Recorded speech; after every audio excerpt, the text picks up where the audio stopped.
bandel. Bagian anak. Lagi, Pak.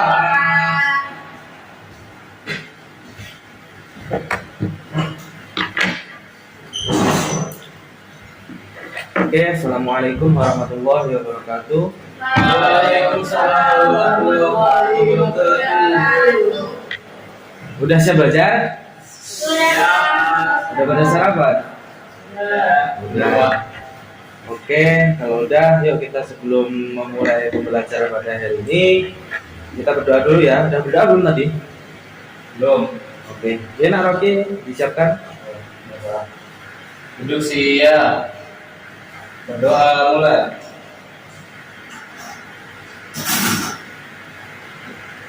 Selesai. Baik, ya ini pada hari semua enggak ini? Hadir, Pak. Hadir, coba saya cross check dulu ya dengan absen. Iwan Abdul Hamid Hadir, Pak. hadir. Siap nih? Siap, Pak. Ahmad Nurifai Hadir, Pak. Rocky Bidantara, Hadir, Pak. Fadila Alicia, Hadir, Pak. Faris Marahma. Hadir. Oke, berarti semua hadir ya. Untuk pertemuan kemarin ada PR enggak? Nggak ada. Oh, enggak ada. Sudah siap belajar ya kali ini? Nggak. Siap belajar enggak? Siap. Udah pada makan kan? Sarapan tadi dah? Udah? Oh, ngantuk. Ya udah. Sekarang untuk menyemangati pada pagi hari ini kita bersama-sama menyanyi. Oke. Untuk agar kita semangat, masih ingat nggak ketika kalian masih duduk sekolah dasar atau mungkin taman kanak-kanak dengan nyanyian Sebagaimana Bin Rasul? Masih, Pak. Masih? Kalau masih, coba kita tes, kita bernyanyi bersama ya agar semua semangat dalam mata pembelajaran hari ini. Yuk kita mulai. 1, 2, 3. Ada iblis dan burung, sore kita hindranku. Ilki sayangku, ayu dan suka.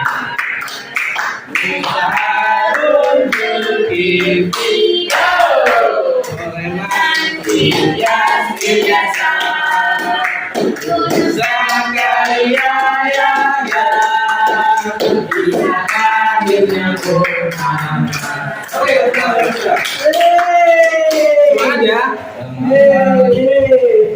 Oke, untuk kali ini ada yang masih ingat kemarin kita belajar di bab sebelumnya yaitu belajar tajwid. Apa yang masih ada yang masih ingat? Hukum normatif atau tanwin. Oke, hukum normatif atau tanwin. Nah, sebelum kita mulai kita jangan lupa supaya dulu bisa dilihat. Oke, kemarin kita belajar non mati atau tanwin. Ada yang masih ingat apa sih ilmu tajwid itu?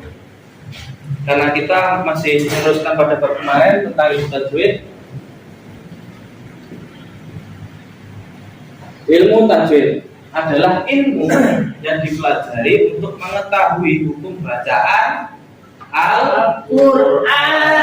Coba diulangi, Nak Rocky. Apa ilmu tajwid, Nak Rocky? Ilmu tajwid adalah hukum bacaan agar memudahkan kita membaca Al-Quran. Pintar sekali.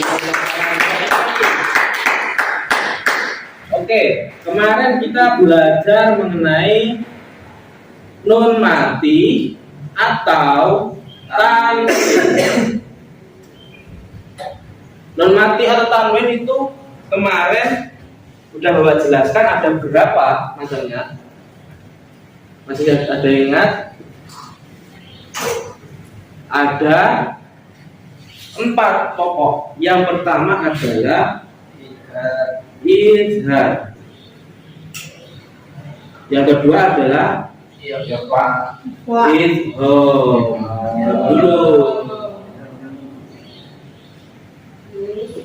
Idgham. Lalu yang keempat ada ikhlam. Lalu yang terakhir ada ikhfa. Oke, ada yang tahu? Izhar artinya apa? Dibaca jelas. Jelas. Benar sekali. Lalu idgham. Ada yang masih ingat? Apa kemarin? Pak izin keluar. Oke, siap. Ada yang masih ingat idgham artinya apa? Memasukkan. Memasukkan. Benar sekali. Lalu ikhlas? Memantul. Memantul. Sama. Bukan. Ikhlas, coba dibuka bukunya. Ikhlas itu artinya mengganti dengan huruf mim. Ikhlas. Ayo, masih ingat nggak kemarin? Lupa Pak. Huruf ikhlas ada satu, yaitu ba, diganti dengan huruf mim. Contohnya bagaimana? Mim, mim ba'di. Huruf ba-nya diganti dengan huruf mim. Mim ba'di. Paham? Sekarang kita belajar mengenai ifa. Ada yang udah pernah mengetahui ifa itu artinya apa? Samar yang sekali. Ifa itu artinya samar. Yang dibaca samar itu apa? Nun mati atau tanwin itu dibaca samar.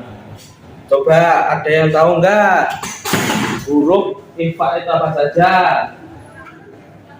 Yuk, masih ingat ada berapa?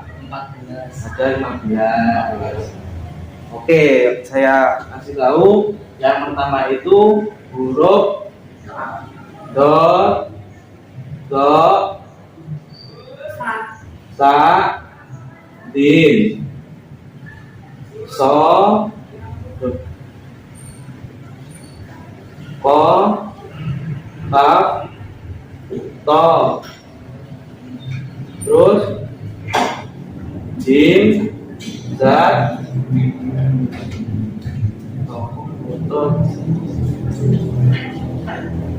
sin, fa, ta, dal, dan shin. Nah, untuk memudahkan teman-teman semua menghafalkan huruf ifa itu ada caranya. Dengarkan, nanti ikuti ya. Do, sa, din, so, ko, pu, to, jas, sepatu, dasi. Coba. Do, sa, din, so, ko, pu, to, jas, sepatu, dasi. Yuk, kita baca bersama-sama. 1, 2, 3. Do, sa, din, so, ko, pu, to, jas, sepatu, dasi. Bisa dipahami ya? Sambil berjalan, sambil menghafalkan huruf-huruf ifa. Coba saya berikan contoh. Nanti siapa yang bisa membacanya, angkat tangan ya. Coba yang pertama.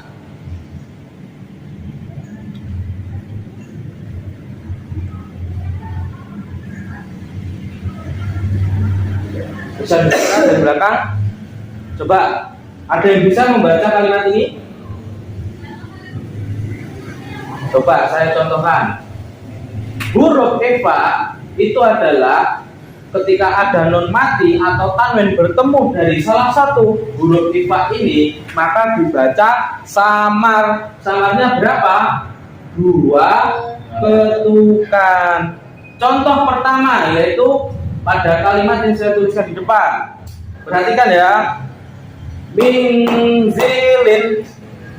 Ulangi. Min zilin. Yuk bersama-sama. 1, 2, 3. Min zilin. Coba Nadila. 1, 2, 3. Min zilin. Oke. Nah, 1, 2, 3. Min zilin. Oke. Saya berikan contoh lagi. Coba saya tanyakan terlebih dahulu. Ini kenapa kok dibaca samar? Karena terdapat Yuk, coba yuk, lagi. Kenapa kok dibaca samar? Karena terdapat nun tanwin. Karena terdapat non mati Non bertemu mati dengan dengan huruf Ifa. ifa. Ifanya huruf apa ini? Za. Za. Kalau za. Za. Za. Ya, za. Za itu za fathah za. Kalau huruf hijaiyahnya dibaca za. Ya, Paham? Paham. Oke, saya berikan satu contoh lagi. Nanti yang bisa tunjuk tangan ya.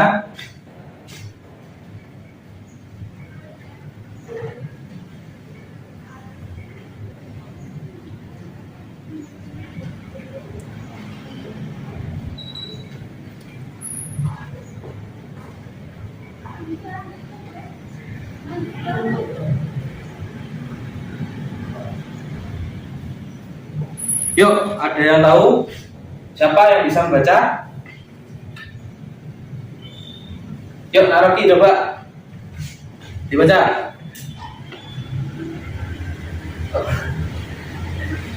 Kegiatan Pak. Ya kelihatan? Ya, Pak.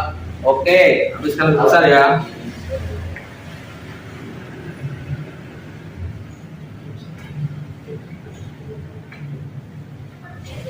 Oke, ada yang bisa? Coba saya berikan contohnya untuk membaca. Coba, gimana? Coba. Ayo, pada semangat. Udah sarapan ya? Gini bacanya. Nah, Indallah. Coba sama-sama. 1, 2, 3. Indallah. Sekali lagi. 1, 2, 3. Indallah. Kenapa kok dibaca samar? Ada yang tahu? Karena Coba yang lain. Yuk Nani Pak I. Karena ada mati atau tanwin bertemu dengan huruf Karena ada non mati atau tanwin bertemu dengan huruf dal. Nah, non mati atau tanwin itu di kalimat ini karena ada tanwin. Kan kalau ini tadi bacaan atau contoh yang dimana ada non mati bertemu dengan huruf ifa. Kalau ini adalah contoh ketika ada tanwin bertemu dengan huruf ifa, dan huruf ifa-nya di dalam contoh kalimat ini itu huruf apa? Huruf dal. Pintar sekali. Sudah paham? paham. Paham ya? Paham, Pak. Masa nggak paham? Ada yang ditanyakan sebelum kita lanjut? Cukup, Pak. Cukup. Oke. Berarti kita berikan kesimpulan pada pertemuan kali ini. Ada yang bisa menjelaskan dari semua mengenai ilmu tajwid non mati atau tanwin dari bacaan idhar, idgham, iqlab dan juga samar. Ada yang bisa? Ya, Pak. Oke, coba mengenai Pak I. Hukum bacaan non mati atau tanwin itu terbagi menjadi 4. Yang pertama Secara umum ya. secara umum itu yang pertama adalah idhar, yang kedua adalah idgham, yang ketiga adalah iqlab, yang keempat adalah ikhfa. Idhar itu sendiri merupakan pembacaan yang dibaca jelas. Hurufnya alif, ha, ho, ain, khoin, dan ha. Kemudian hukum idgham itu terbagi menjadi 2, yaitu idgham bila guna dan idgham bi guna. Apabila idgham bila guna itu terdapat nun mati atau tanwin bertemu dengan huruf 2, yaitu lam dan ro. Dan idgham bi guna itu nun mati atau tanwin bertemu dengan 4 huruf, yaitu mim, nun, waw, dan ya. Nah, kemudian iqlab itu nun mati bertemu dengan huruf ba. Yang terakhir adalah ikhfa. Ikhfa itu adalah nun mati atau tanwin yang dibaca samar apabila bertemu dari huruf-huruf ikhfa. Huruf ikhfa sendiri itu adalah selain dari huruf idgham, idgham, dan iqlab. Baik, kita beri apa kepada Nani Pak I? Sudah memberikan kesimpulan sangat jelas, cukup jelas. Oke, sebelum saya tutup, jangan lupa ya, untuk pertemuan kali ini itu dipelajari apa yang menjadi ketentuan dalam membaca Al-Quran itu harus ditingkatkan, karena ada dalam suatu hadis di mana kita dalam membaca Al-Quran itu asal-asalan, maka kita tidak akan mendapatkan pahala sama sekali. Bahkan kita akan mendapat dosa ketika kita melakukan atau membaca Al-Quran dengan tidak pada aturannya. Bisa dipahami? Bisa, Pak. Bisa. Jangan lupa ya, pada malam kalau bisa minimal 1 ayat kepada teman-teman semua itu diwajibkan untuk membaca Al-Quran supaya menambah keimanan kita, ketenangan kita dalam beribadah, dan untuk mengharapkan ridha Allah Subhanahu wa Ta'ala. Oke, sebelum saya tutup pertemuan kali ini, pada teman-teman semua atau anak-anakku semua, ya semoga dirahmati Allah Subhanahu wa Ta'ala. Besok pada pertemuan yang akan datang kita membahas mim mati atau tanwin, bertemu dengan huruf-huruf ikhfa syafawi dan juga idhar syafawi. Nah, di dalam bab 2 itu dipelajari supaya besok ketika kita belajar itu bisa maksimal. Hari ini Bapak tidak akan memberikan tugas, cuma untuk kedepannya teman-teman ketika membaca dan praktek Al-Quran itu ilmu tajwid dan hukum-hukumnya itu harus bisa dipahami? Bisa, Pak. Bisa. Oke, untuk menutup pada pembelajaran hari ini, mari kita akhiri dengan kafaratul majlis. Subhanakallahumma bihamdika asyhadu alla ilaha illa anta astaghfiruka wa atubu ilaik. Sekian dari saya, bila ada kesalahan saya mohon maaf, pada Allah saya minta ampun. Saya akhiri. Wassalamualaikum warahmatullahi wabarakatuh. Waalaikumsalam warahmatullahi wabarakatuh. Selamat siang dan selamat bertemu kembali. Siap, Pak.